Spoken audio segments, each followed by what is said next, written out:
Welcome to Krokozuna Productions. When you think of Japanese food, of course, the first thing that pops in your mind is sushi. So we're going to explore one type of sushi called Nigiri. Otoro, the most expensive, delectable. It's the fatty belly of the tuna. So basically it's the bacon of the tuna, and it's from the front part of the belly. It's pink in color. You can see the marbled fat, and it is amazing. It just melts in your mouth, and you see why this one is expensive. So Toro is fatty tuna, so it's not like Otoro, which is very fatty tuna. It's from the belly of the tuna, basically like the bacon, and it is pink, very sweet, melts in your mouth, expensive, but I feel that once in a while I treat myself to it. It's simply worth it.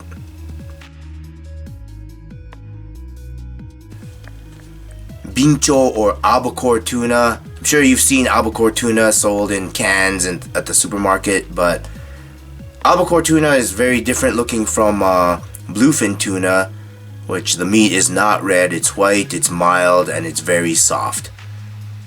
Another great piece of sushi.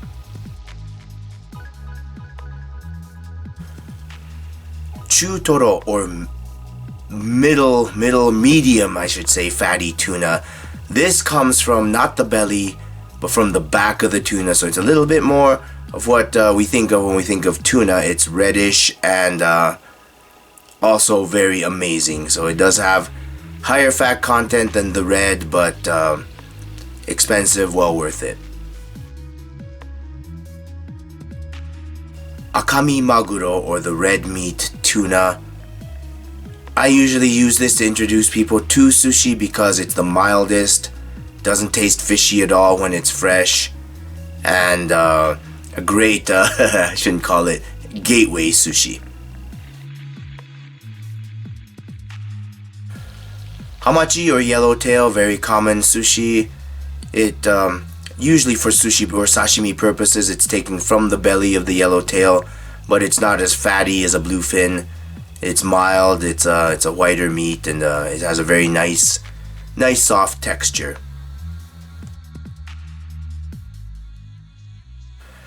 Madai or red sea bream. This is a festive fish in Japan.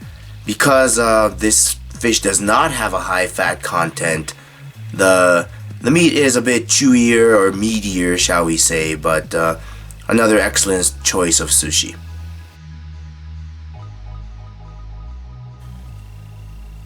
Hirame or flounder, you've probably seen these. They sit at the bottom of the sea, but they're really not bottom feeders.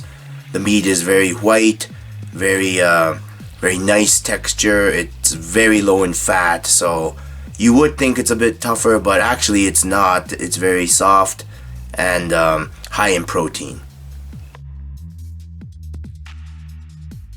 Kare or halibut, basically a giant flounder. The taste is extremely similar to the flounder or hirame. So if you like hirame, it's an alternative, very seasonal, but again high in protein and delicious.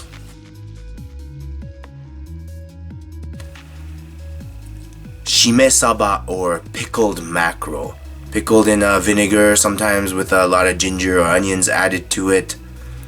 I think it's good, but for a lot of people it's an acquired taste and really economical. You can get this one for cheap. Ikura or salmon roe. One of my favorites. They just pop in your mouth, briny, salty, touch on the expensive side, but I always make sure that it's included on one of my platters. Kohada or gizzard shad, another cheap sushi which you can get plenty of if you're just hungry, but again, very fishy, very tough, very acquired taste. Aji again is horse mackerel. A lot of times they'll salt these first, rinse them out before they use them for sushi to take away some of the fishiness. Again, I'm not a good judge of sushi because I think everything's good, but if you want to get something, really intense tasting and not that expensive, this is a good choice.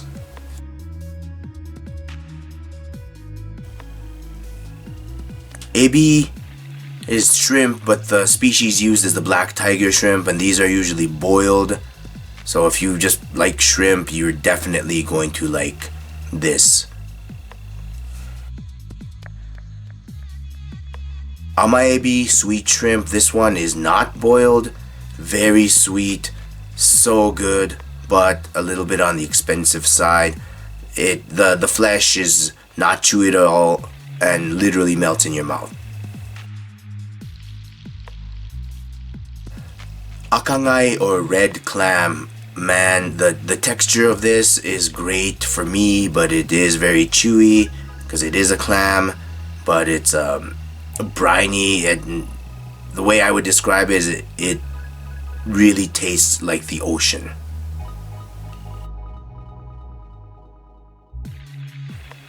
Awabi or abalone. I got so excited when my mother brought this home from the fish market.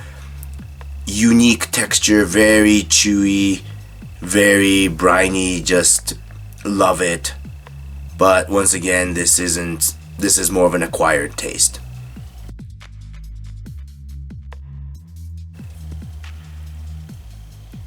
One of my all-time favorites is the hotategai or the scallop.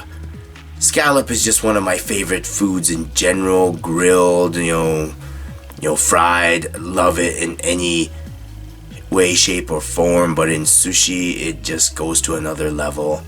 And when it's raw, it has a very different texture from when it's cooked. But it's just so good. You have to try it.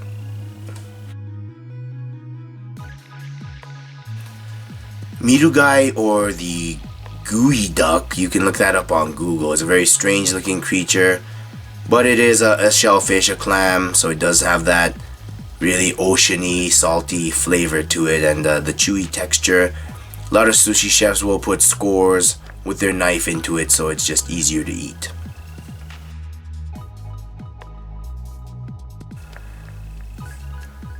Tairagai or the razor clam. This one is often compared to scallops. I don't think it comes close to scallop, but it does have a sweetness to it, less of a clammy flavor, so something worth trying, and it's not that expensive.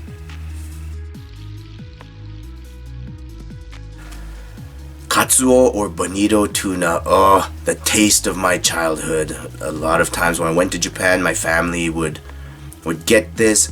Sometimes they will perform something called tataki on it, which means lightly grilling the outside, but the inside is nice and red.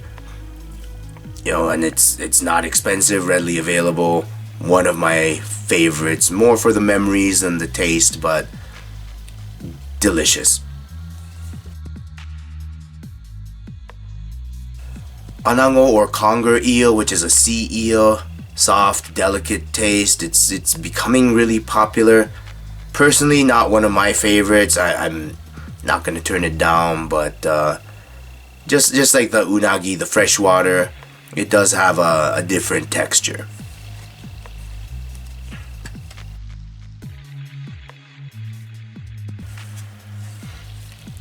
Sake or salmon, something that's growing in popularity, probably due to the fact that it's readily available because it is farmed. It has the distinctive bright orange color to it.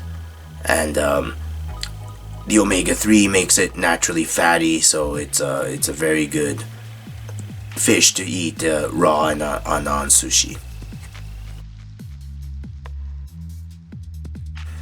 Ika or squid, white, rubbery, but my mother and I, one thing we could see eye to eye on was that this is so good.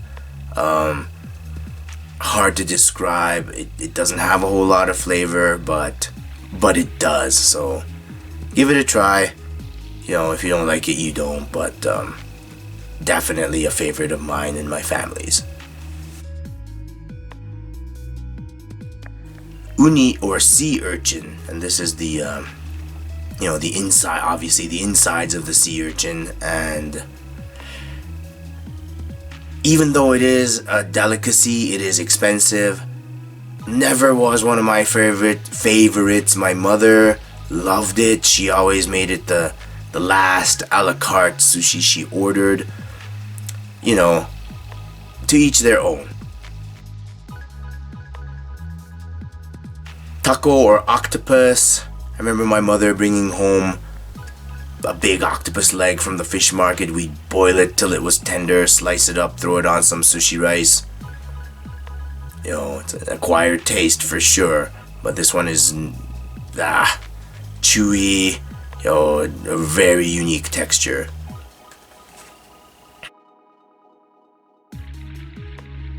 Tamago, one of the cheapest sushi. It's just a chicken egg omelet that's put on. But oddly enough, this is one of the most difficult ones for a sushi chef to prepare. It takes them a long time because it has to be seasoned a certain way, cooked a certain way. And when it's done right, it's amazing that this is a chicken egg. So thank you for watching this video on nigiri type sushi. You know, this is one of the staples of Japanese cuisine. I'm probably gonna do some videos on rolls here soon. But in the meantime, please like this video and subscribe to Krokozuna. Thank you.